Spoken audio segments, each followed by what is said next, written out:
Social engagement, especially Christian social engagement, is a bit of a mess. But does it have to be? Let's find out by talking to the Colson Center's John Stonestreet here on All Rise. All rise, ladies and gentlemen of the jury. It's your host once again, Derek Caldwell, here with author and speaker Abdu Murray. Abdu, other than forgetting my birthday over the weekend, how has your weekend been? And people want to know what you've been up to. I've been in sackcloth and ashes, lamenting my forgetting of your birthday. It's one of those occasions you just can't. Yeah, I told you I was going to bring it up on the podcast. So yeah, thanks. The good news is that it's Memorex. It's not live, so I can edit that out.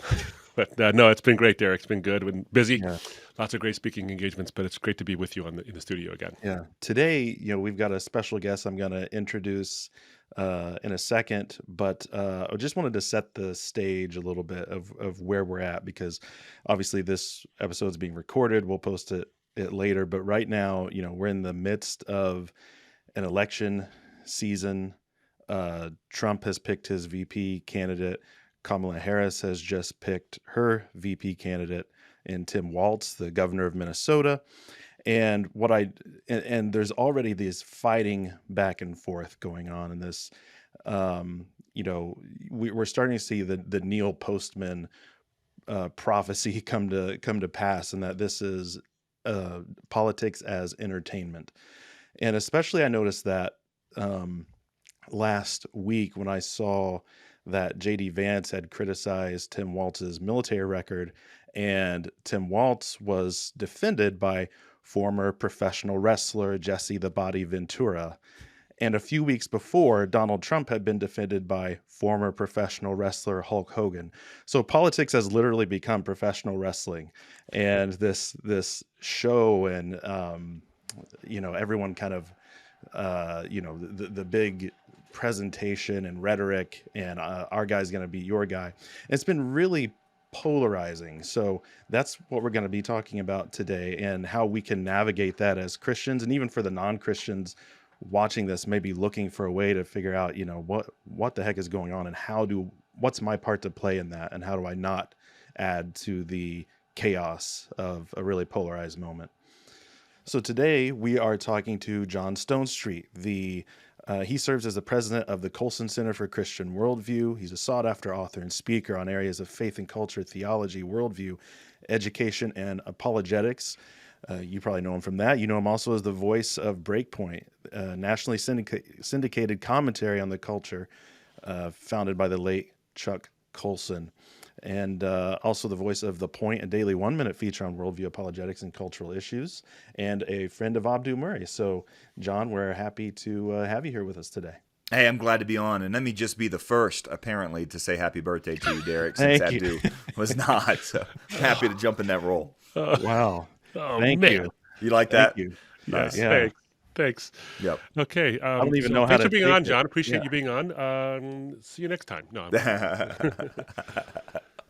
No, it is great to have you on, actually. I've been wanting to have this conversation for some time, and Derek and I have been really talking about the scope of this whole thing in light of all that's going on. As Derek said, politics is entertainment. Really, I think not just politics. I think it's social engagement and social understanding and social critique as entertainment with social media and all these kind of things. So really was just love to talk with you about, we're going to talk some specific questions, but really talking about the idea of one, responding to what's out there, but also the art of persuasion in light of a hard to discern culture of information, misinformation, disinformation, and the polarized rhetoric that makes things entertainment rather than actual engagement. So thanks for being on. I'm really looking forward to this conversation. Well, listen, I think it's an important conversation, and we have to begin. Neil Plantinga wrote that great book on sin called "Not the Way It's Supposed to Be," which was a great theological treatise on the scope of sin. And one of the things he said, and I've heard him speak on this a number of times, it's that whenever we talk about sin, we need to talk about sin as Christians. In other words, not just that it exists, but we need to talk about that it's been defeated by Christ. The same thing is true when it talks, when we think about our cultural chaos around us. we have to start by talking about it as Christians. Like, in our Christian commitment, say two things. Number one is the chaos of the moment is not the end of the story, right? And so the idea of Christian hope is central to how certainly the apostles talked about social engagement and how they understood the role of the church in a much more chaotic cultural moment than what we have. But then also that this is the cultural moment that God chose for us, right? That's the Bible part of it that we have to take seriously. Paul says this to the Epicurean and Stoic philosophers on Mars Hill, Acts 17, that the God who made everything determines the exact times that people live in the boundaries of their dwelling place. So, it is. Sometimes you look around, you're like, man, that escalated quickly. Or, professional wrestling in place of politics. That's a great line. Or you'd think about, just in the last 2 months, what's happened just in the presidential cycle. It's amazing. It's like the amount of shifts and swerves and turns and ups and downs that we've experienced, with the, Joe Biden backing out of his campaign, the assassination attempt on Donald Trump, the, you mentioned the VP choices. I mean, it just goes on and on and on. This is the moment God chose for us. And so Christian faithfulness has to be understood in light of the realities on the ground. So it's really important to talk about this. Yeah, and I think it's important. One of the things that I think I'm hearing from what you're saying as well is that things can be discouraging and things can be disappointing in many ways, but it also can be encouraging in the sense that for such a time as this, as it were. This is why I think responsible Christian social engagement in general, but Christian social engagement is so important. And to borrow something that I once heard Os Guinness put it this way, is he says it's not a matter of Christian politics, it's a matter of being political Christianly. And I really appreciate the way he put that because, and I don't know if it's original with him or not, but that idea of engaging socially, politically, apologetically, culturally, in your own church, Christianly, and to make that the paradigm with which you look at these things and engage with these things, one gives us a responsibility to act in a certain kind of way, no matter how the culture reacts to us. But also it can be encouraging because that is how the church has kept or increased its influence for the good and positive throughout church history. So I think that that's actually an encouraging thing, is that there is a time right now for us to stand up and do the right thing Christianly in a way that glorifies God, but also really does help the culture out quite a bit. So I agree with you. I think it can be very, very encouraging. Considering that, I know Derek has some of the questions we were thinking about, and he had some hot button ones to ask as well. So why don't you hit it? Well, I want to, based on kind of what you were both just talking about there, John, you wrote a recent article called Voting, Lesser of Two Evils versus Lessening Evils, which Abdu and I both liked as this paradigm for, we tend to come into it with this mindset of, as a Christian, you have to vote for the lesser of two evils. You hold your nose and pull the lever, that sort of thing. But one of the things that you pointed out in the article that I thought was really good, and especially for holding on to that understanding of, God's providence through all of this, and that you're not here by accident, and you're meant to sort of do something in the world that brings shalom, that brings the flourishing that Planet Good talked about. And, you said that Chuck Colson importantly pointed out that salvation will never arrive in Air Force One. And you added, neither will the apocalypse. And that to me was like, we sort of have come to grips with the first one. We say, yeah, that's right. We know that we won't be saved. But we all, by the way that a lot of Christians act, it's almost as if they need to be told about the apocalypse sign. I wonder if you could say a little bit more about that, because that has a lot to do with how we interact in non-tribal ways. Well, and you see that's really the messaging of both political parties right now. It's not so much we're great, although I do think there's been a little bit of a shift of that in Kamala Harris's messaging, but it's basically like we can't handle 4 more years of the other guy. Now, look, there's some truth to that in terms of you can clearly see trajectories of both parties and what they bring. But that observation goes all the way back to Jacques Ellul. Jacques Ellul was a quirky French theologian who wrote a lot about technology and a lot about the political realities on the ground there in France. And he coined this term, the political illusion. And the political illusion is basically two things. Number one, thinking that all problems are political and therefore all solutions are political. We are certainly in that moment where politics has taken up way too much of our time, our attention. It sucks all the air out of the room. We put too much weight in the political basket, and it can't carry it. And when you put so much weight in the political basket, then you start edging out the very important extra political realities of our lives: family, the church, local society, business, commerce.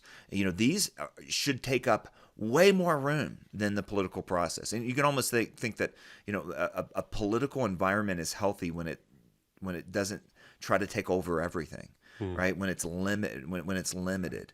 And ours is not limited. So, everything becomes, the Olympics becomes politicized, everything becomes politicized. And so that's part of the political illusion. The other part, he said, is that thinking if my guy's in the office, all is well, and if the other guy's in the office, all is lost.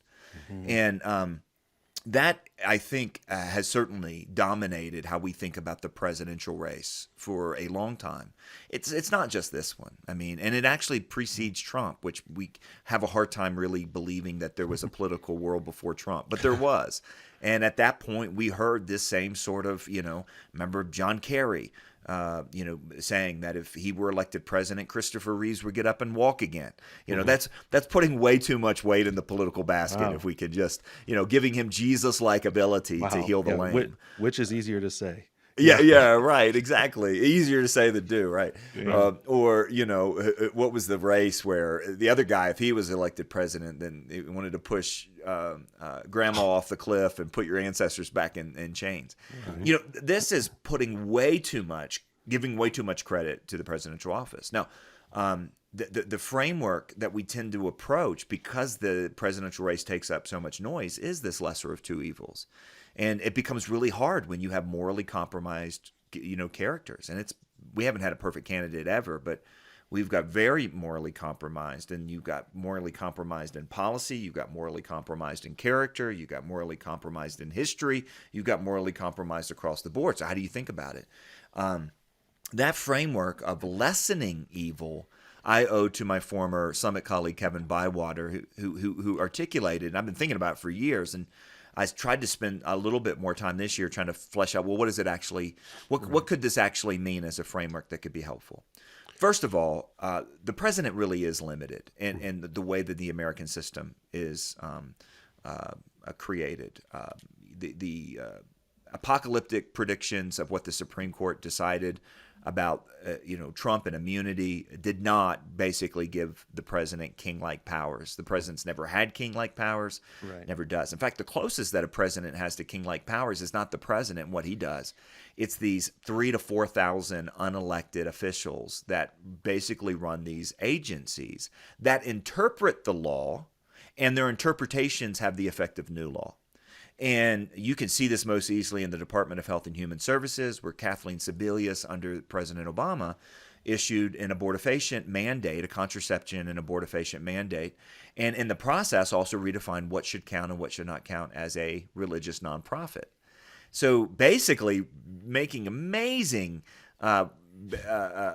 mandates on the American culture from an unelected appointed position.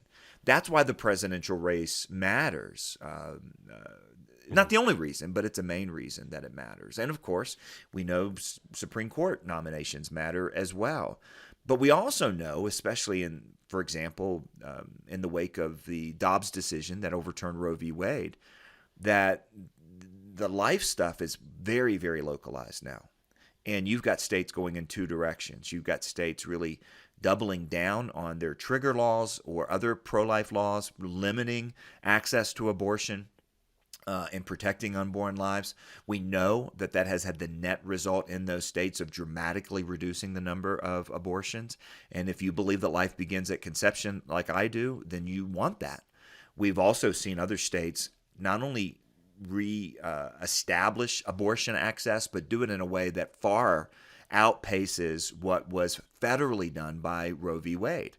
So I don't know that we have had a situation in the United States where state by state we're so morally divided on an issue of such incredible moral consequence since slavery and its aftermath with Jim Crow laws. That's the reality on the ground. So now you're looking at the vote and saying, honestly, who's in the White House? It may be way more important who's in my state house than who's in my White House. Who's legislating at the state level on this issue? You also then extend that to other ways. We see states headed in two directions: school boards, policies around education, the laws preventing or protecting children from being fast-tracked into gender ideology and so-called gender affirmation care, which, basically is chemical and surgical and social transitioning.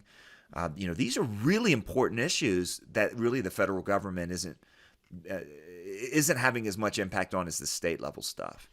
School boards are as local as it gets, and man, we've seen major shifts in school boards. And so lessening evil means I'm voting and not just thinking about the two, like as if I'm voting between two kings, because I'm not. Who's in the White House matters. Who's in the State House matters. Who's in the legislature matters. Who's in the state legislature matters. But in that terms of that political illusion, and sorry, this is a long answer that someone might actually confuse for a whole talk. Let me also say this. What matters most, if we take seriously this warning against the political illusion, is what happens in your house. Is that dads are dadding and moms are mommying, and they're raising their kids, and they're challenging them to be people of virtue and character, to love and follow Jesus. Because then that helps keep the big state at bay if we can govern ourselves. And that's the other part of the political illusion, that yes, you have to be politically involved, but no, all the weight doesn't belong in the political basket.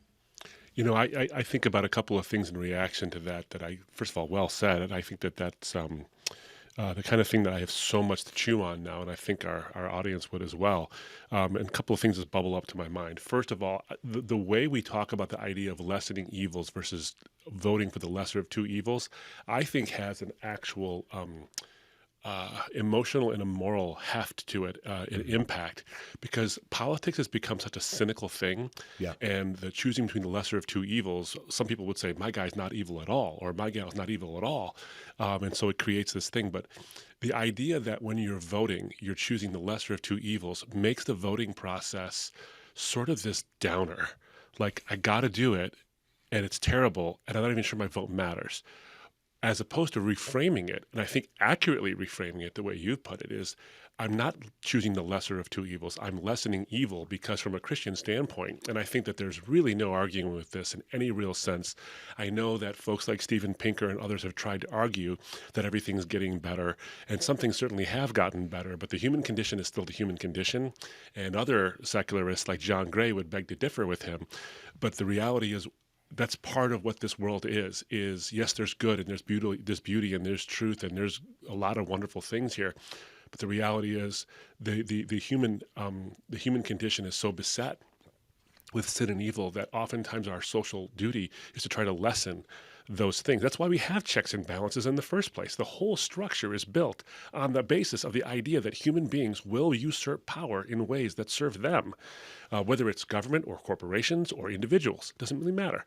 But when you couch it in terms of my vote contributes to the lessening of evil, that's actually a positive. That's a better way of looking at it than this downer idea of I'm just here to choose between the one of two bad choices. That's not the way to look at it. And I think that would, I think, for lack of a better phrase, put a pep in our step when we walk over to the voting booths. That's the first thing I think of when I think about that phraseology and what you've just articulated. The second thing I think is the sacralizing of politics to make it so that it saturates everything. Reading a book right now in preparation for my next one that I'm writing, by Tara Isabella Burton called Strange Rites, Rites. I've been talking about this book kind of every chance I get because while it's not written from a Christian perspective, she talks about godless religions, like religions in a godless world. And towards the end of the book, she talks about social justice and she talks about politics. And when you look at the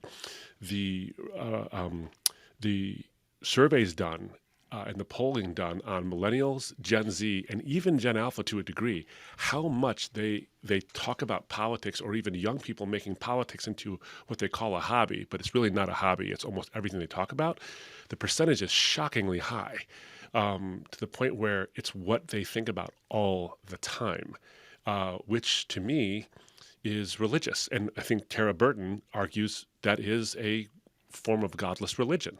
It becomes a religion. And so you're right that this is a social phenomenon that's become infused with way too much import and way too much power without lessening its import as Yeah. well.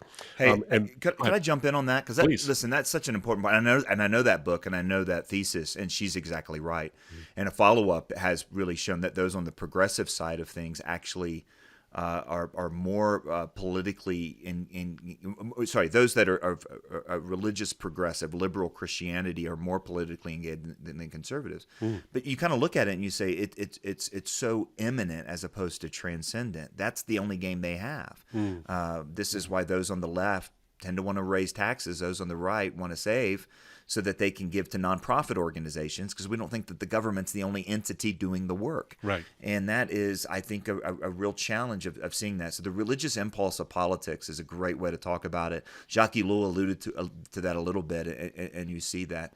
I wanted to go back, though, to something you said at the beginning. I really appreciate it. I had not thought about the pep and the step, idea of that lessening evil actually gives you more hope that what you're doing matters. I think that's really, really important. I think it also, and I do want to acknowledge this, it's going to require a more informed citizenry. If you're really going to vote to lessen evil, you got to do the work to do the math. And if you are voting between the lesser of two evils, it's going to be really easy to just go on talking points and headlines and whichever media echo chamber you've indulged in and are trapped in, you're going to be limited to that amount of work. So to do that right, I do want to acknowledge, I think it is a more hopeful exercise, and that's a great point. And I think we're going to have to do more work to really say, okay, I know what this vote is actually then going to lead to the best of my ability. Yeah, on that point, John and Abdu, I'd love to hear your thoughts on, some of the reasons that young people have issues with voting today is not necessarily because they don't care or don't think it's important, but they kind of what you just said, there's a lot of homework to be done and we don't know who to trust. And this ties in again to another, I'm not going to throw all your words in your face, John, but you and Timothy Paget wrote another article that I found really helpful on this, where you were the age of competing ideas is also an age of competing authorities. Yeah. And you said trust is, in fact, in crisis today. There's been a catastrophic loss of trust in traditional cultural authorities, from government to religious leaders to media to families, even to medical professionals. It's a challenging moment when the accusations of disinformation come most loudly from those who peddle disinformation. And so it's, what is some? I'm also reading this book by Martin Gurry called The Revolt of the Public. And it is really this idea that, this information has now gotten out, and those people who used to be called conspiracy theorists have found out, and more mainstream people have seen, sometimes they're right. It's not always a conspiracy. It's sometimes, the government is doing something that they that they said they weren't. And so now we're sort of in this place of like, who do we trust? And these cultural authorities have lost a lot of power. I mean, you mentioned some of the gender ideology and stuff stuff like that. Here's you've got the Ivy Leagues, you've got medical professionals. They're all saying this thing, and we're saying, whoa, that's not really what the research shows. It's not what this shows. How do we combat that? Because that's more of the despondency and it's hard to combat despondency. Yeah, there's a handful of good, I think, work that Abdu, I think you do, and I think what you're talking about, that it really serves the body of Christ every once in a while to draw a big map and say, you are here. And to really kind of reevaluate the landscape. It's like, you remember shopping malls before they all shut down and became, empty caverns in big cities. Right. But they had those maps, and you wanted to find the store, but you needed that little yellow arrow that says you are here. And on this cultural moment, this is really important. You alluded earlier to the Neil Postman idea, the amusing ourselves to death, the entertainment-ification, so to speak. And in that book, Amusing Ourselves to Death, Postman famously draws a distinction between two dystopias, 1984 and Brave New World, and basically saying that the government control piece prediction of utopia isn't really the right one. It was Huxley's Brave New World. It was basically the perpetual appetite for distraction, as he put it there in the introduction, that we had. But we have turned the corner into a new dystopia. A new dystopia where that leads, when you are just perpetually deceived, and you can't, you don't get what the promises, what you were promised in terms of the distractions. You don't get maybe the meaning that you were promised from the distractions that never came. And Abdu, I've been thinking about this for a long time, and I know you're very familiar with this piece. And to answer Derek's question, I have repeatedly over the last 2 years in particular come back to Nietzsche's parable of the madman. And the madman here, basically, it's one of the two places Nietzsche really sells this idea that God is dead. The first one, in Zarathustra, he's actually selling it as a good thing. And madman, he's basically warning people who are on this atheist secularist hobby horse that it's going to be worse than you think. This isn't going to be like all peaches and cherries. This is going to be like a tough road. And he talks about straying us through an infinite nothing and not knowing what up and down is, and it becoming colder and darker because, God was our sun and we've unchained the earth from its sun, he said. And I remember, hearing Norm Geisler talk about this, probably the first guy I ever heard talk about the parable of the madman as a critique of nihilism and atheism, in which he said, look, you can't have meaning without God. And he was right. He was saying that theoretically, and there was a lot of apologists that followed suit and talked about how naturalism leaves us without meaning. And then we'd quote the naturalists that would, come around to admit it, like Stephen Jay Gould, you remember that one crazy quote of his that we're an odd group of fishes who transform. And you remember that? Oh, yeah. But it was all theoretical, Abdu, right? But what Nietzsche says at the end of that parable is that the madman goes, he looks at his listeners who can't make sense of what he just said. This epic rant. It really is an epic piece of writing. It really is. One of Nietzsche's best. And he basically sees astonishment. And so he goes, I'm here too early. This is going to come. They're going to experience this. Wow. But they're not ready for it.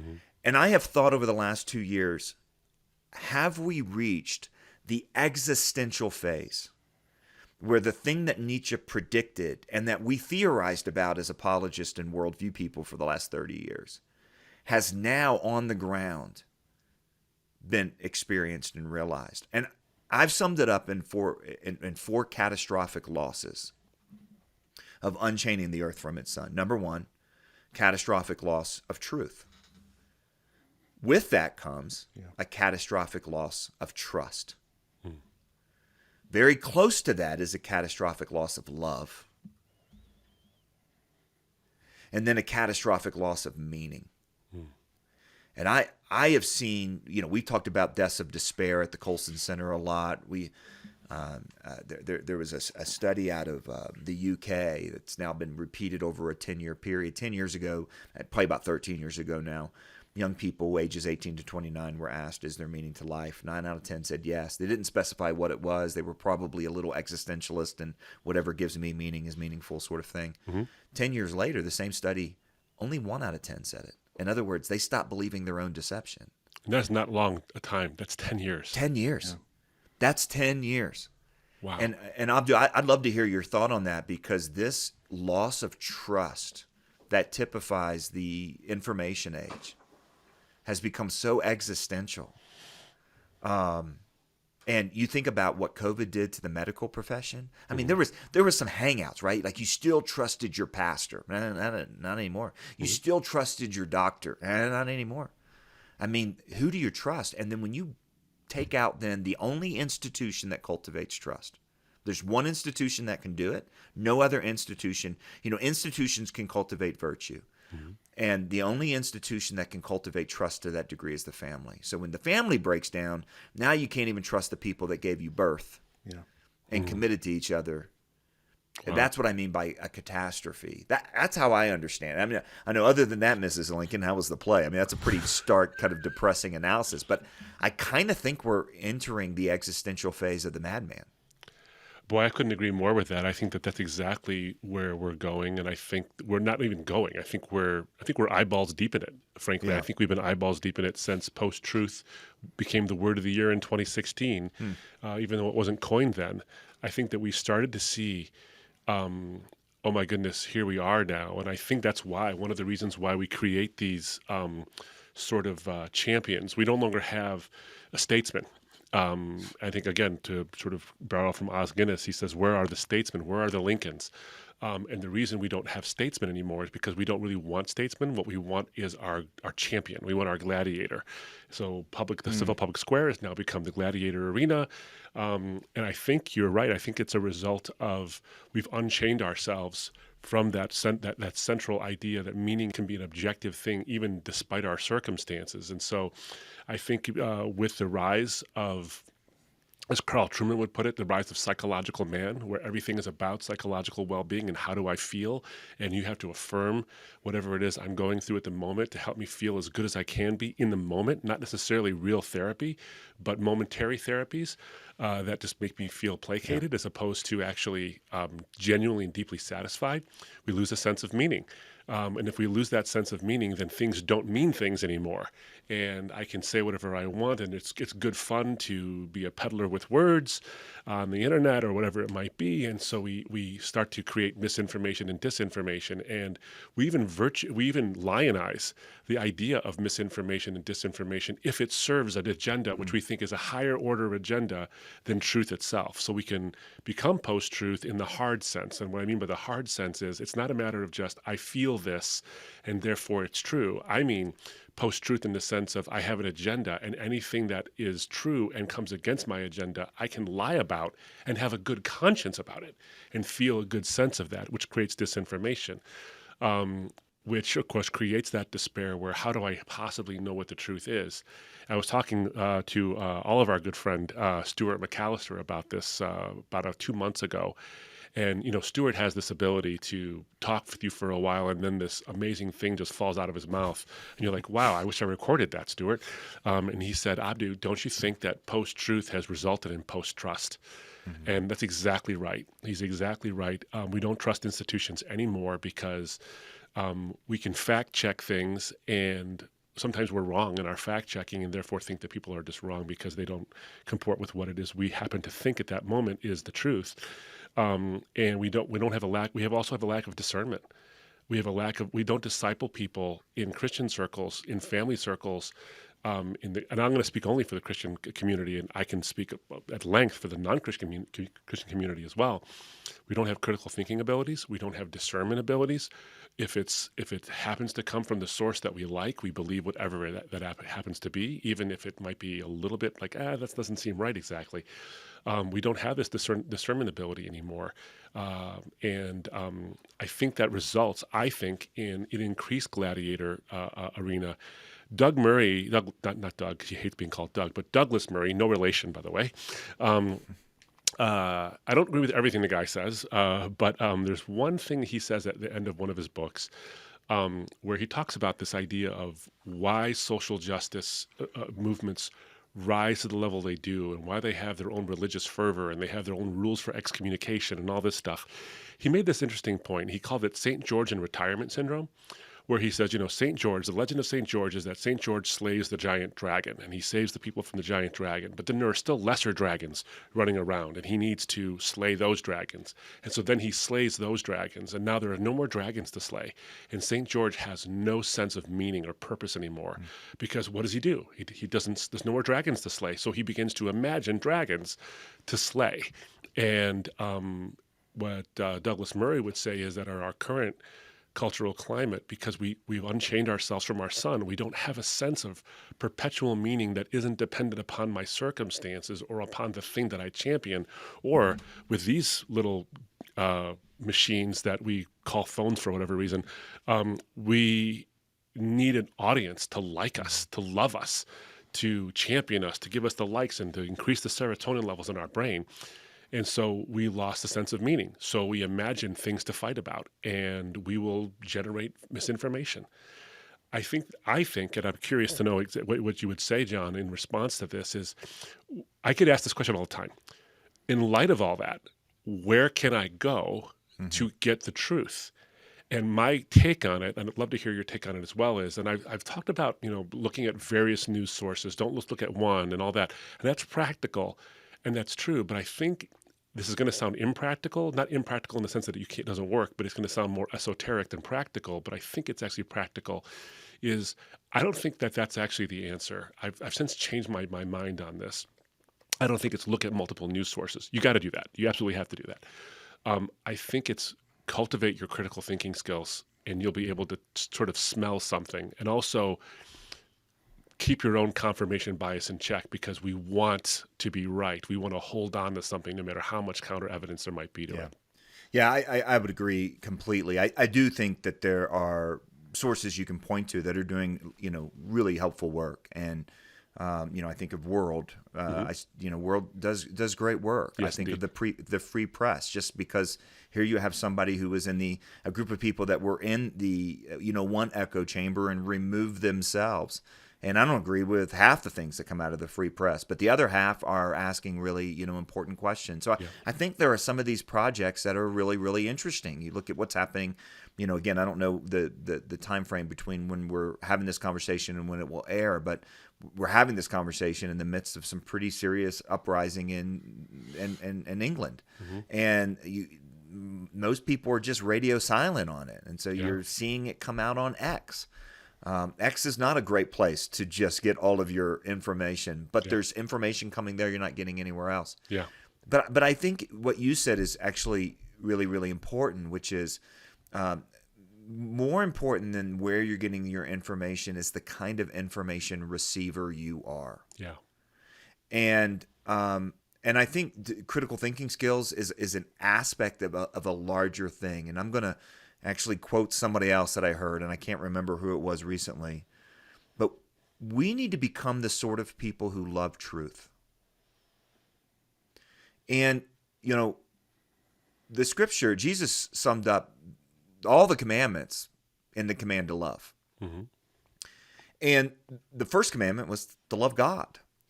God is truth, we are told in Scripture. So to love truth is to love God. And I'm not trying to spiritualize this or make this some sort of Gnostic point. I actually think it has incredible practical value that we have to love what is true more than we love other things. This is Augustine's vision of ordered loves. And I think that, unfortunately, many of us would think of that as some sort of esoteric thing, and it needs to become less esoteric and more concrete. That I'm gonna love the truth, and that's going to involve discernment. As we know, this is what Paul prayed for the church at Philippi, that their love would abound more and more in truth and in all discernment. Yeah. So we have to love truth, and we have to have discernment in order to love the truth, is what he prayed. Yeah. And so we can tell the difference between those things. I think that that's going to be absolutely critical. That means, I think, we have to push back on this detachment problem that the West has. And that's how I sum up the parable of the madman, the predictions that Nietzsche had made, is that the earth had been unchained from its sun. We had been unchained from God. So now we're flying us through an infinite nothing. We don't have up and down. We're not tethered to anything. So we don't have a compass. We don't have a moral compass. We don't have a meaning compass. We don't have a love compass. We don't have any sort of compass. A compass that always points at us is not helpful. And that's kind of to sum up Carl Trueman's point, right? Yeah. Like the detached, isolated individual that's consistently self-referential is like the person who has a compass finding their way out of a wilderness, but the compass is only pointing at them and never pointing at anything fixed, unchanging, outside of the situation, outside of the circumstance, outside of the perspective. That's why compasses work. They don't lie, you know. They don't care about how you feel about which way is north. They tell you north if they're functioning properly. Yeah. And I think we have to become reattached, obviously, to God and to the resources that God has given us and others. So a love for children, for example, has always characterized the church. You see the church going into pagan situations throughout its history, and the social engagement has always involved protecting children, saving children from bad ideas, from enemies, from bad practices or whatever. Well, you look at our cultural context today. If I'm going to love the truth and I'm going to orient myself around the truth, and I'm not going to be an isolated individual, I'm going to detach myself back to the love of children. When Jesus says, take care of these kids, otherwise there's some millstone, jump into the river. This is something Jesus took really, really seriously. When we let, in the name of this radical autonomy, isolationism, radical individualism, self-referential everything, our ideas to advance our happiness basically threaten the well-being of children and what we know. We're not going to be discerning. So I think reattaching to the right things is going to be a preface to cultivating this kind of discernment that Paul talks about in Philippians, that Nancy Pearcey calls it a baloney detector. And and she's right. I think because there's that we have lost that ick factor, that just ability to go, that ain't right, Yeah. But I also want to put it into that larger context of thinking that there's a way that God made the world, and we are not isolated, self-referential individuals. And we're going to have to fight that impulse, because everything in our culture makes us feel that way, makes us think that way, makes us move that way, if we're going to be able to acquire some level of discernment, I think. Yeah. That reminds me of two quotes from two people, one of which wasn't a Christian, became a Christian, and one of which wasn't a Christian, I don't think ever. From David Foster Wallace, his address to Kenyon College, when he basically said there's no such thing as atheism, really. Everyone worships something. And he said the advantage to worshiping something transcendent, and he was sort of being a little bit tongue-in-cheek about, well, not a little bit, but, he was being David Foster Wallace about it. He said, whether it's JC or Allah or Yahweh or the Wiccan mother goddess, is that these things are transcendent and they don't depend upon our self-reference. He said something like, if you worship beauty and your physical allure and all these things, with every wrinkle, you'll die the death of 1,000 little cuts before they finally plant you. And if you worship intelligence, or you worship political power, or you worship whatever these things are, as they diminish, you'll want more and more of it, and you'll never find any satisfaction, because we've unchained ourselves. You put it so well. We've unchained ourselves, and our compass is pointed towards us, and it's just a horrible way to live, actually. And it creates a really negative and awful social engagement. But something transcendent can get you there. Now, I don't think he was really pointing towards any one particular transcendent thing, so much as he was saying you have to believe, or you worship something that is ideally transcendent, or even conceptually transcendent, to get the focus off of yourself. It's like a nice little trick to keep you from worshiping yourself, because that'll just lead to your own destruction. It's sort of like this, there is no morality, but you might as well act like there is, kind of a thing.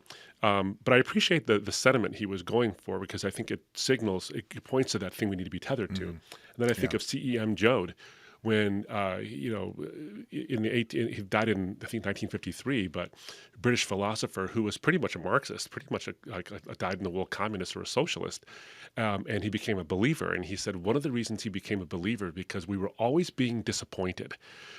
Socialists who were well-adjusted, proper socialists, were always disappointed that the rest of the world just didn't catch up, that we preferred Sinatra to Beethoven, that we preferred all these other things to things that were of high value, and the human condition condition was just so disappointing. And then he said, I realized something, is that when I realized that the concept of original sin is really a real thing, and that there has to be a way out of this that isn't just based on self-reference, because that self-reference will lead to despair. He says, when I realized that, I found the true point of where I was going, and in realizing that, found myself to become a Christian. And I think that's instructive to us, because those two voices amongst many help us to sort of realize that our self-referential radical autonomy, where living our best selves and our most authentic selves, absent a mooring, like to an unmoving transcendent source, will result in the chaos we're experiencing now. And I know we've gotten a little more on the theological point here, but I think this is practical, because as we try to make discernment decisions, as we try to make cultural engagement decisions, and we've unchained ourselves from anything that is fixed, we're going to keep doing the same thing over and over again. And by the way, this is true of people who would call themselves conservative and have, I think, worshipped at the altar of the flag as opposed to the cross. And Erwin Lutzer and I were just together doing something in Maine, and he was talking about 5 positions. And one of those positions that I think people think they're doing something that's valuable, but they're hanging their flag on their cross. And it's not really the way it's supposed to be. The flag is important. You can't disassociate yourself from caring about your country and about the American experiment. But if the cross is above the flag, I think we do better, because that sense of transcendence rules everything else we do. I really appreciated you coming to a number of those points. I was thinking in the middle of this, as people are probably listening, going, "I thought we were talking about politics. Like what? We're now into philosophy." But this goes directly to what we were talking about earlier about the political illusion, because let's just say that this diagnosis of the sickness of Western culture, in America in particular, is anywhere close to being accurate. Mm-hmm. Are either one of these candidates going to be able to fix this problem? Right.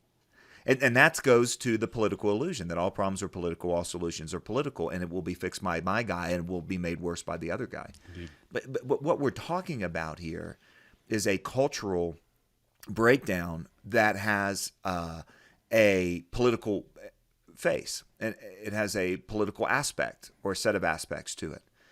So this hopefully will help us realize there is good we could do by engaging in the political sphere, but we also don't expect the next election to solve the problem. Yeah. That there's work to be done outside of that.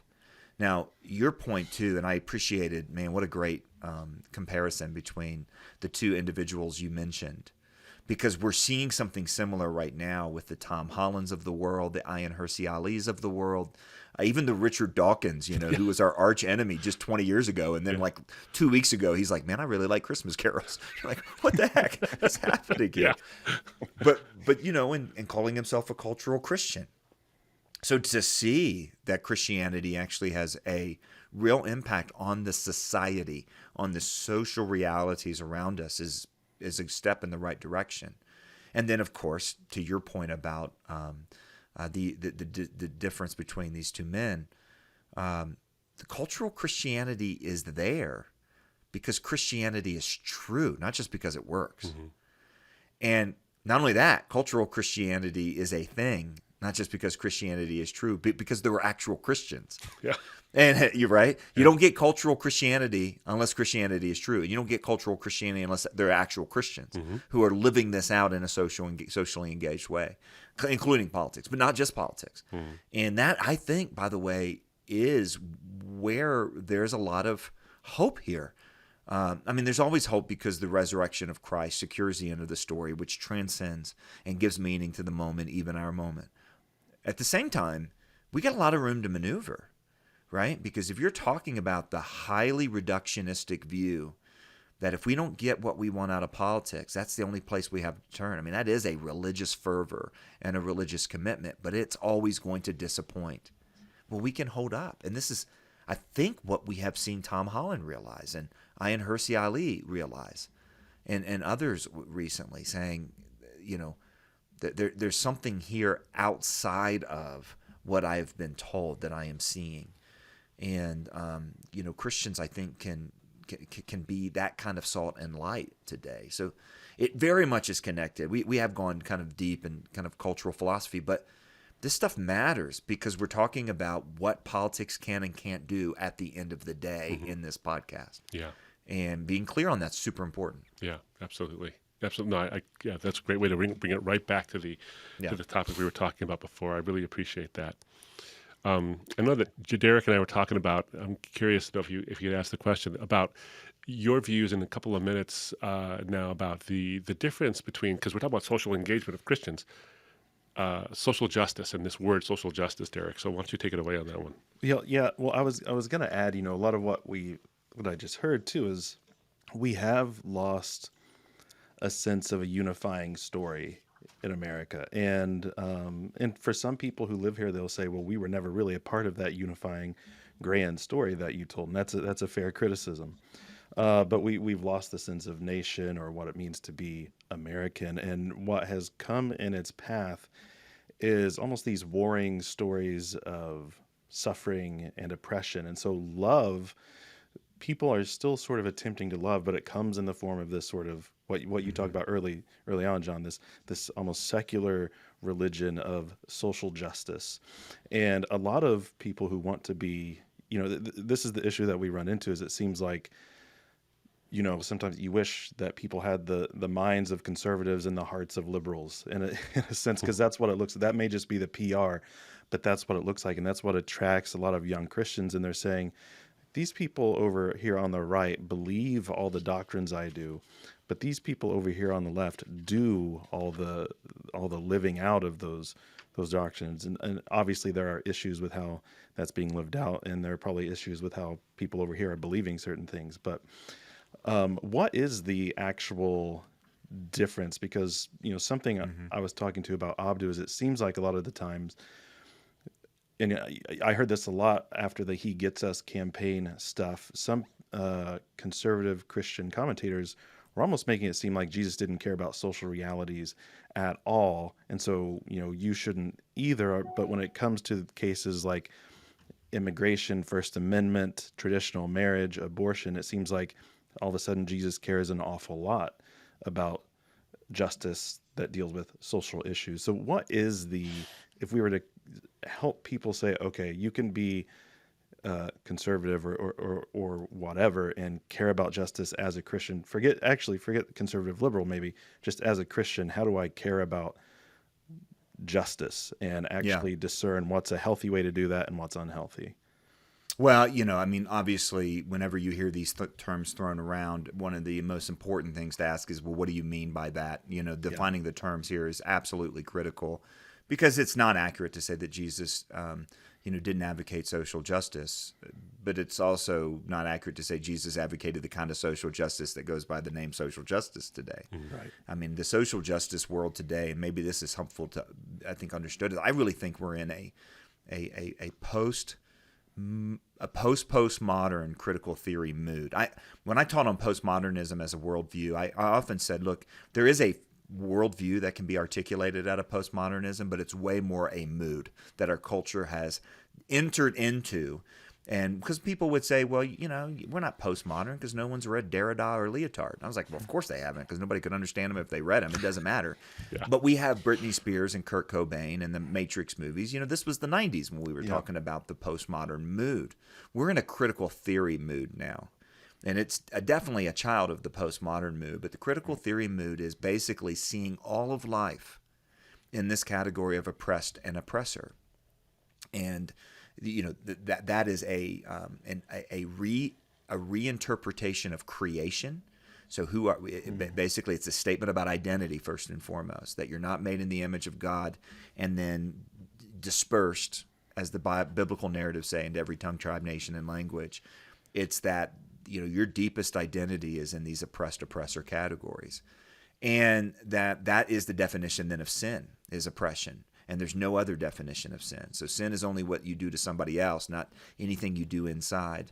And it's not a state of the human heart. And there is no redemption. That's the problem with the critical theory mood. You're kind of stuck there. You can do some penance maybe, but you're never going to have a redemption, because you're never going to be able to shake whatever identity. This is an anthropological statement. And what we think about what it means to be human is the foundation. It is the philosophy, the philosophical lens through which we do government and we do justice in government form. So that's the first thing, is I think it really has become a theory of everything, so to speak, where everything needs to be seen through this lens, and the lens itself needs to be questioned and taken apart.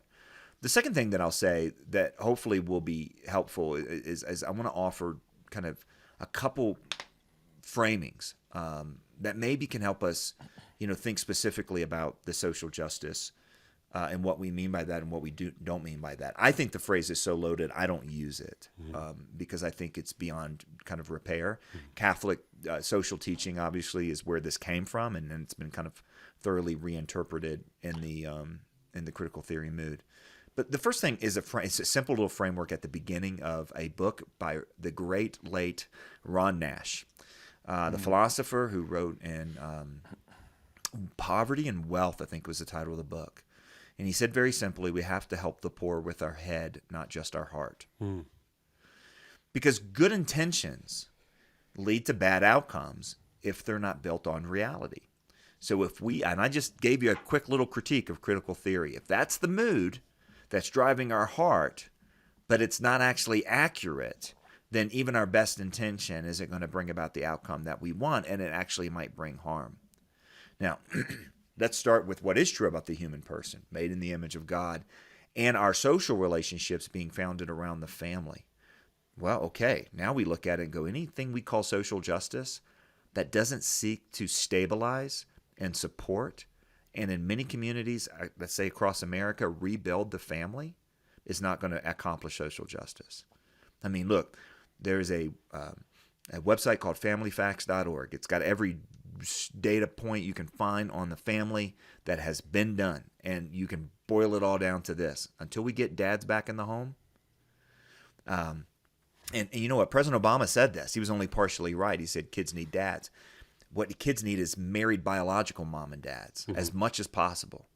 And then we have redemptive options like adoption in those other cases. Any social policy that discourages marriage is not going to be a social justice policy. Any social policy that pretends to expand marriage by actually redefining it to include something else isn't going to be good for children. So it's not going to bring justice to children. So that framework of helping it with our head, not just our heart, knowing what's true, is really important. Another framework that I think is really helpful is I'll kick this one to Chuck Colson.